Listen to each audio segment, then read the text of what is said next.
Alright, so this video we're going to be looking at calculating percentages in Excel. So there's actually two formulas that I'm going to show you on how to calculate a percentage. They're mathematically equivalent. It's up to you how you do it. I have a personal preference, but you can pick your own method. So when we're calculating a formula in Excel, basically we need a beginning and an ending value. These are often time-based, so this could be the year 1 value, and then this is the year 2 value. And we want to know how much year 2 has grown over year 1. So what we're going to do here is we're going to press the equals key, and we are going to take the ending value and divide it by the beginning value. And then we're going to subtract 1. And that's going to give us our growth percent. Now we can see that the value is not in a percentage term yet, so we're going to go up here under the home menu option, and we're going to click percent style.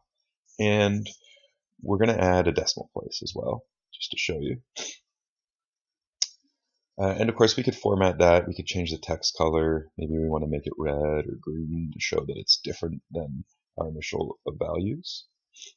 And now I'm going to show you so that's just ending over beginning minus 1. That's the first way to calculate it.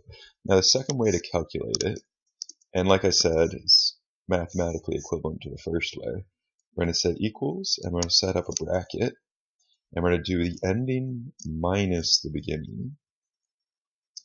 You can see we're using dynamic cell references. And then we're going to divide that by the beginning.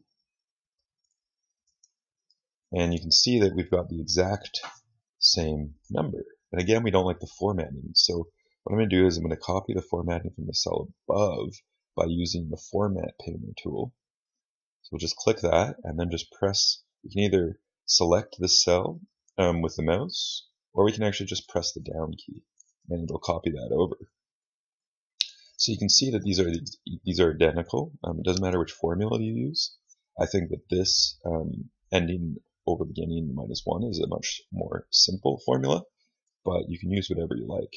And now we can just copy these formulas down to calculate the growth on the rest. You can either drag it, or you can double click the cell, and it'll fill the cells below.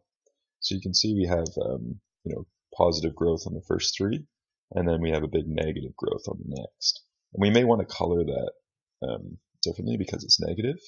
And this is a situation where we could actually use conditional formatting to automatically color negative values one text color and positive values another text color. I'm not going to show you that in this video, but if you want to see that, just let me know in the comments below and I'll upload that video as well.